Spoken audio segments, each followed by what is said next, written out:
Hello everyone, welcome to Toad TV. I am Mary Beth. I am Helen. We are the creative hands and minds behind Toad Hollow. And welcome. Today is Tuesday, May 27th. It is the day after Memorial Day, so 3-day weekend is over, sadly. That's it. Summer's over. Come and gone in 24 hours. Right. No, we've actually had quite a nice weekend. It was a nice quiet weekend, Yeah. It was, Helen did some planting, got all the planting done from the last time we went to the garden center. So since all the plants were planted, that meant we got to go back. So yesterday, get a prize and I get new plants. Right. Yesterday we went back and found some new plants. A lot of new plants. Yeah. But it's going to be so pretty. Yes, yes. Got my zinnias, some dahlias, some daisies. So some annuals, some perennials. We found a purple hydrangea that is just, I have seen blue hydrangeas. I've never seen a purple one that color. Yeah. It's so pretty. It's like the color of your shirt. Yeah. I think it's a little bit, the edges are a little bit brighter. Yeah. But yeah, no, it's exciting because we have new plants to put in. Yes. Yes. I use the word we. Very loosely. Very loosely. Helen does most of the planting. I help out, but that's her thing that she really loves. I will come along and dig holes for her if she wants me to, but I'm going to point out that she doesn't really love it. She loves the outcome of it. Yes. I mean, digging holes in the ground and bending over and breaking my back is not something that I love. So. Okay. It's kind of like dyeing yarn. Yeah. But the outcome is more than worth right. it. So, yeah. But yes, it is. What she's done so far is beautiful. Absolutely beautiful. Also, we found a couple of sunflowers. They had a ton. Yeah, they only took a couple. Yeah, we were filling our little wagon. Once we filled the wagon plus a hydrangea, we were done. Right. Oh, a hydrangea and the Shasta daisies. Daisies. The dwarf Shasta daisies. We got 2 wagons. 2 what? We ended up with 2 wagons. Yeah, we had to get 2 in the end. But it was only 1.5 full. So right. It's going to be, we got some to put in the window boxes to finish filling out the window boxes, and some for a garden that's Helen's planting along the fence line, and more for the middle garden. Right. And then we have our garden is going to take up the entire front yard by the time we're done. The dogs will be able to go out on the front porch. Right. We have a raised bed in the back that we're going to put some of the zinnias and dahlias in. So it's right underneath my mom's window, so she can look out and admire it. It's going to be really pretty. Really, really pretty. So that was what we have been doing. That and knitting and sewing and I partially finished a long-term project. So. Right. So we did get some stuff done. Right. Also, not going to lie, a little bit of dozing. Yeah. Because it's a long weekend. You know, you should read and sleep and eat food that's really bad for you. Check, check, check. Okay. Well, let me start quickly with a project that I've been working on, give you an update on this. So I have been working on the treehouse, which is my Lego adjacent project, because this is not put out by Lego, but it's the kind of thing that's Lego.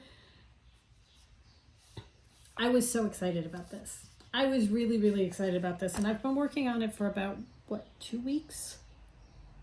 Maybe, like a week and a half, probably. Okay. Yeah. There's so many neat aspects to it. Like, it has different balconies, and each of the different balconies has birds on it, and there's a cat sitting on the stairs, and there's a wood house so that you have your logs in it and everything. I was just so excited about doing it. And there are a ton of pieces, so I was really excited about it taking a long time and it just being a fun thing to do. The only problem is it doesn't hold up. Every time I do something, the piece underneath it falls apart. So one of the things that you have to do is you're building buttresses to hold up the upper pieces. Like things like that. And anytime you try and put like this top piece coming across on it, Once you try and put that on, something down here falls off because it's they don't give it enough connecting points. There are pieces that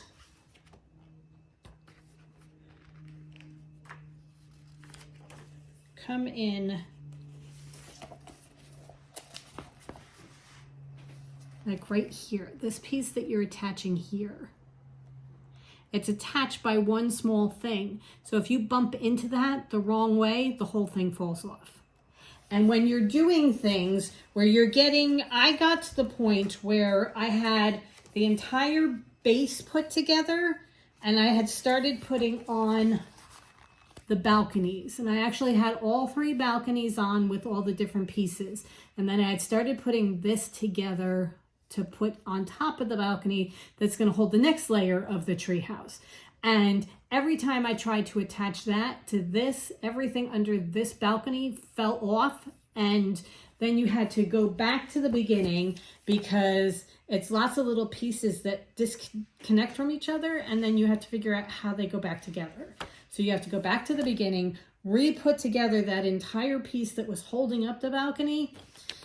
I went online and started reading reviews about it, and there are a lot of 1-star reviews about how it's just doesn't have enough support on the bottom pieces to hold the upper things, so that even if you do get it all together, it falls apart because the bottom isn't holding it together properly. I mean, the reason I put this in the cart was because I love the idea of this. Yeah.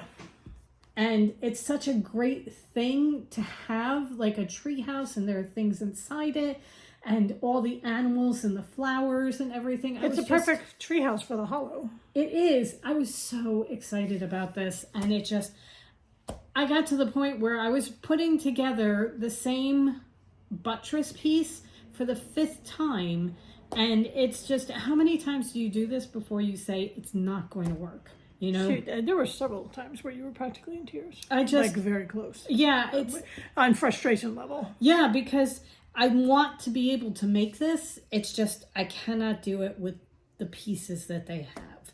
So I'm very upset, but I'm sending it back. I have to send it back again. I will get something else instead. It's just, I mean, I just love this whole idea of the treehouse. Lesson learned. We will save up and go with the Lego. Yeah. The thing is, Lego doesn't have a treehouse like this, and it doesn't have a fishing village where, you know, it's got the... Yeah, no, this brand had really cool stuff. Yeah, and I'm so upset that it's just not working, but I cannot get it to work. I could get the glue and try and glue it together, and I thought about doing that, but that's not what you want to do. You don't enjoy gluing. Also, the whole thing about the Lego glue is that it's not permanent. I mean, you can get permanent glue, but then I will wind up stuck to the treehouse and be wandering around. Hello, I'm Mary Beth with a treehouse attached to me. It's the Lego glue is made to be soluble in water, which probably wouldn't happen, but it's just, you know, it just wasn't working. I'm very upset about it. So I am now taking it apart piece by piece, putting it back in baggies that are labeled with the right numbers, and sending it back again. I have enough time to take it apart and send it back and still get my money back. So one of the great things about Amazon is you can return it. Yeah. It's just, I'm sad. It's frustrating, yeah. I'm very sad about that because I was enjoying doing it until it stopped working, and I do love the idea of it. But you should enjoy putting it together. Right. The process, not be so frustrated. And not have it be, you know, the nephews come and look at it cross-eyed, or the cat brushes up against it and the whole thing falls apart and you have no idea how to put it back together again. You know, it's just, it's not worth it. So, as Helen said, I will save my money and get one from Lego, and because they do have a bunch of really cool ones. They have one for the Museum of Natural History that I've got my eye on, and a couple of other ones. Right. Yeah. So they have some good ones. So I'll do that instead. But yeah, sad.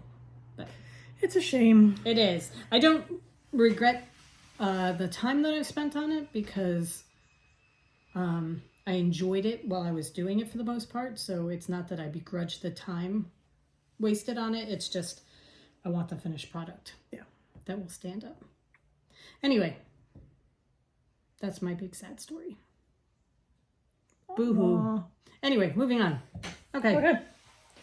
Okay. I have to get... Sorry.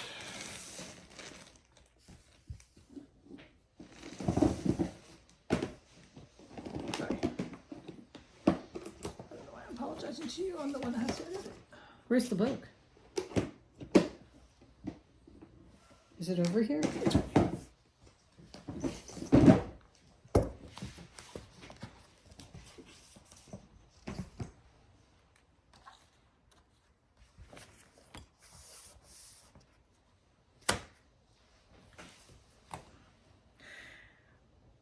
So last week I was not feeling great.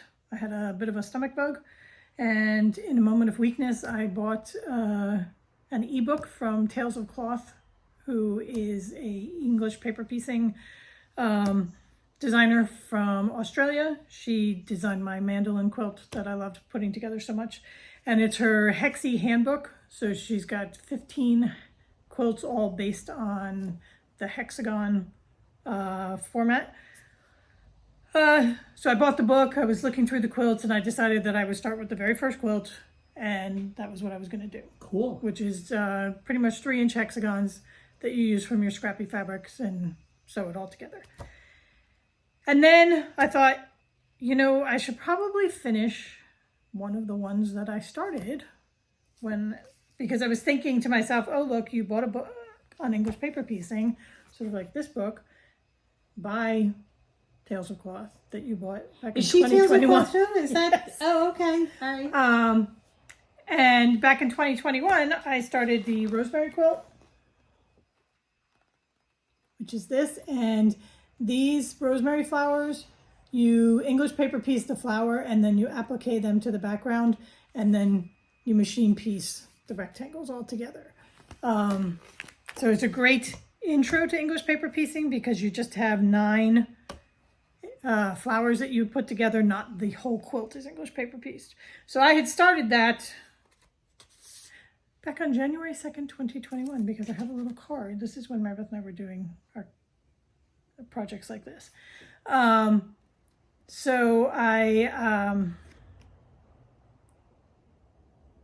it's the New Forest Winter Fat Quarter Bundle is the one that I used. Oh my God, we should start doing this again because all the information is there. Yeah. And then I needed to add 3 other rectangles, so I used fat quarters from the Ombre Fairy Dust Fat Quarter Bundle. So I went to look at the project, and I know I had started, I knew all the English paper piecing was done, and I was doing the appliquing of the flowers to the background. There was one flower where I had to do the pointies.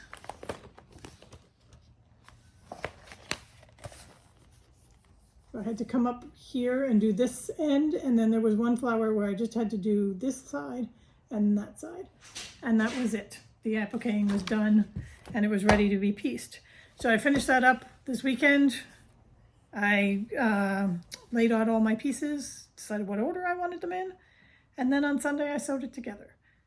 I think I put all told an hour in on it to finish the top. So I will insert a picture of the finished top here.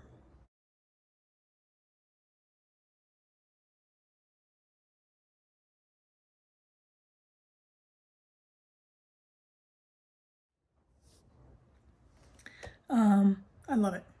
It's beautiful. I love the look of it. I love the look of this kind of quilt where you have great big rectangles, but then you just add the little bit of interest with the rosemaries. And it's the best of both worlds. You get a little bit of paper piecing, you get a little bit of all 3 worlds. You get a little bit of applique, and then you machine piece it together. And you get a really interesting, fun quilt. Right. And I think I'm going to hand quilt this one because, let's see if it shows anywhere.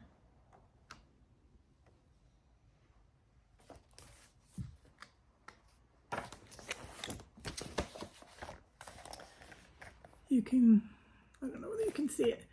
But she, on hers, on these rectangles, she hand stitched just the outline of the flower. So that's kind of what I'm thinking I'm going to do. And then I'm probably just going to do an X on the straight rectangles.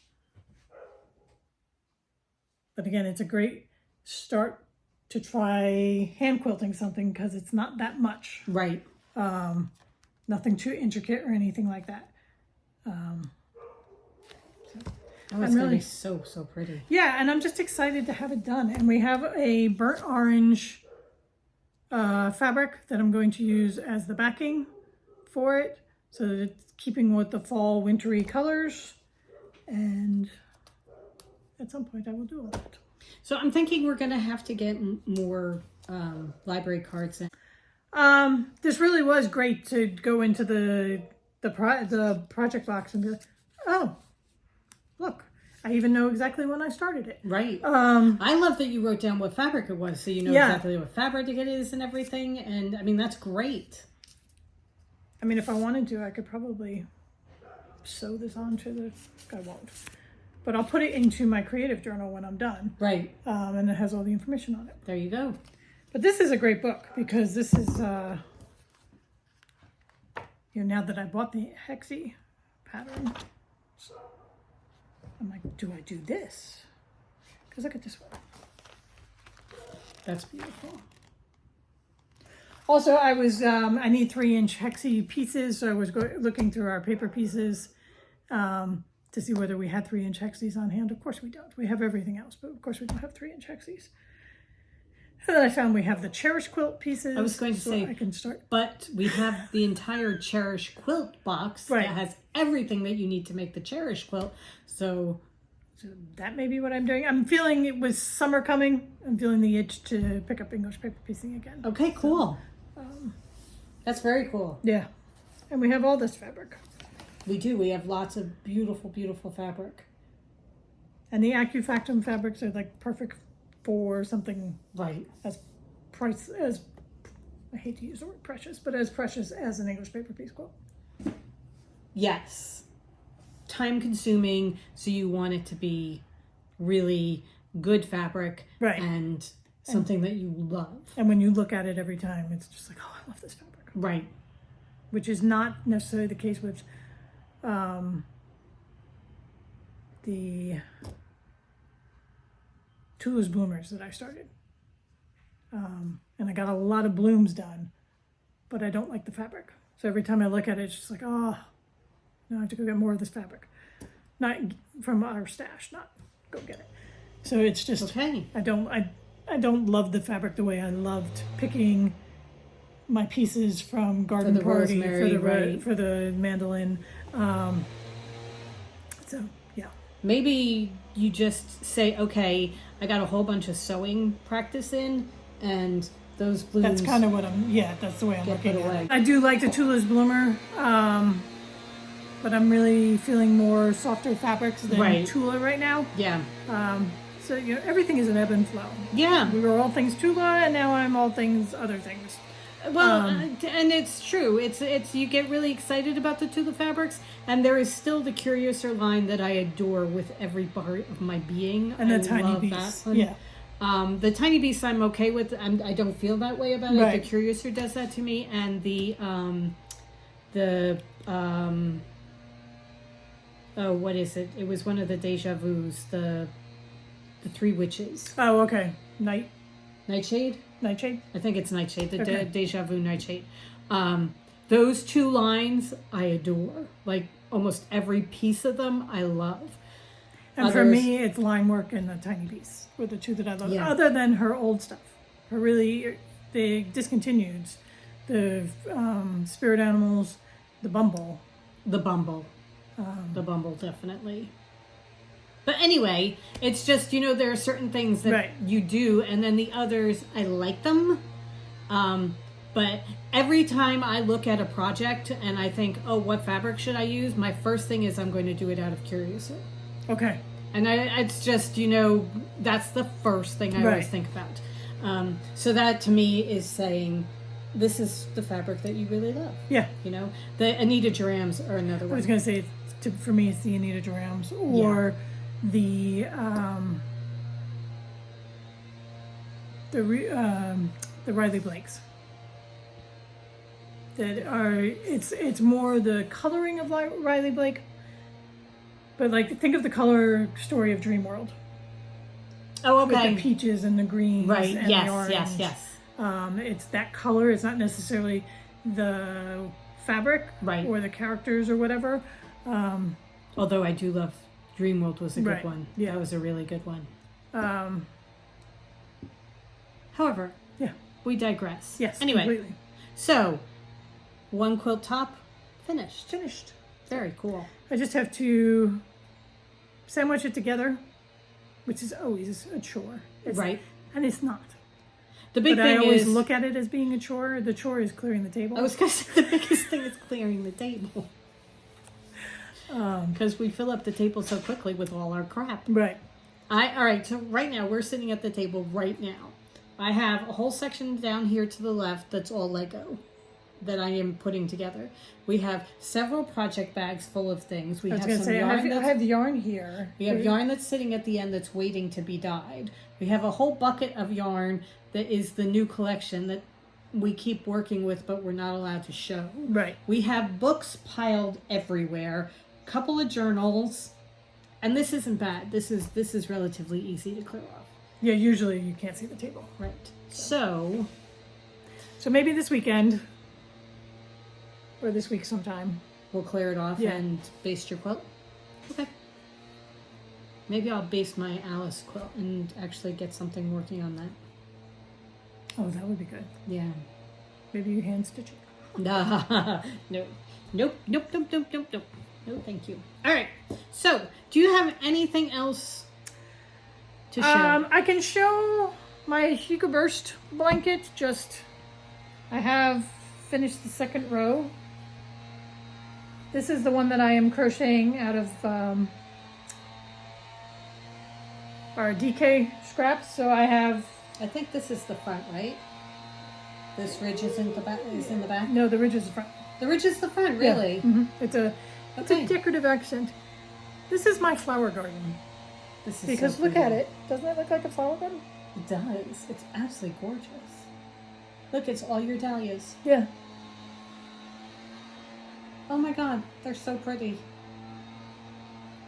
And so I've got 2 2/3 rows done. Okay.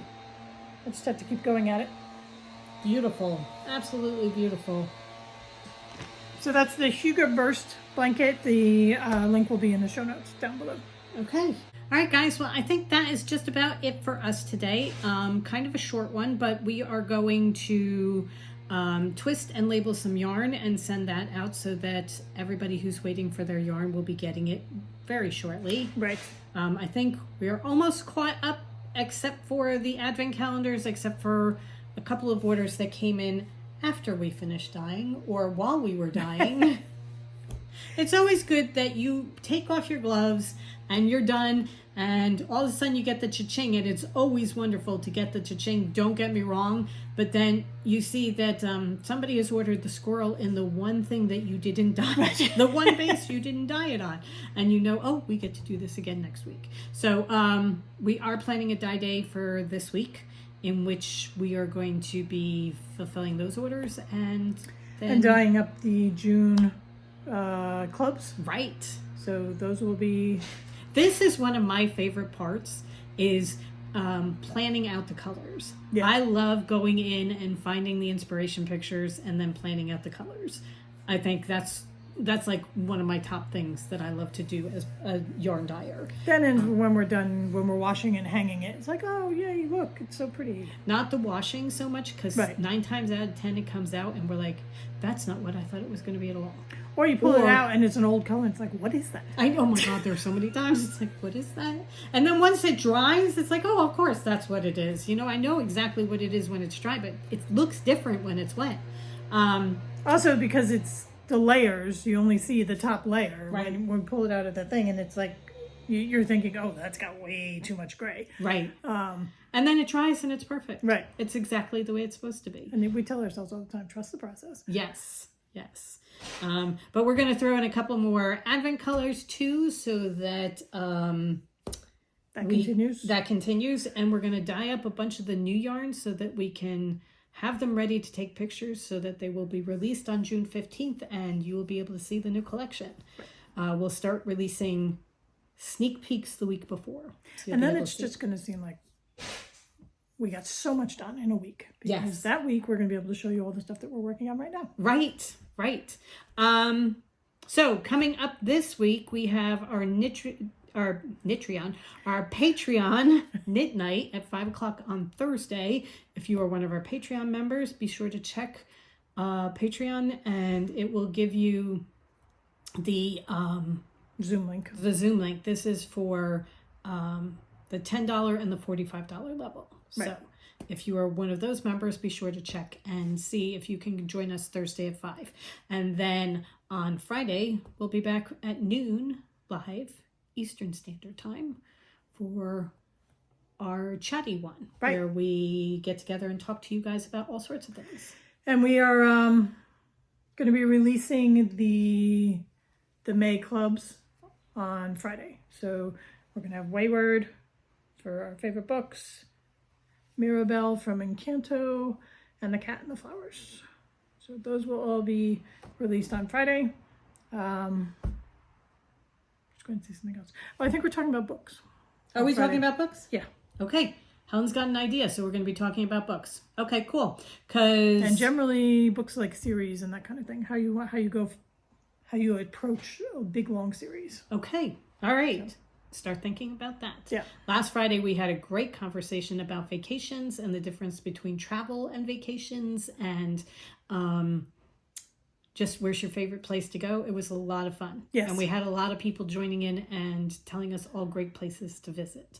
So yeah, that was a good one. The fact that we're still here is a testament to how much we love our mother. Oh my God, yes. Okay, so we hope you guys have a great rest of the week. I think it's going to be beautiful, right? I think, well, here it is, yeah. It's gorgeous right now. Go forth and create. And we'll see you on Friday. Bye. Bye.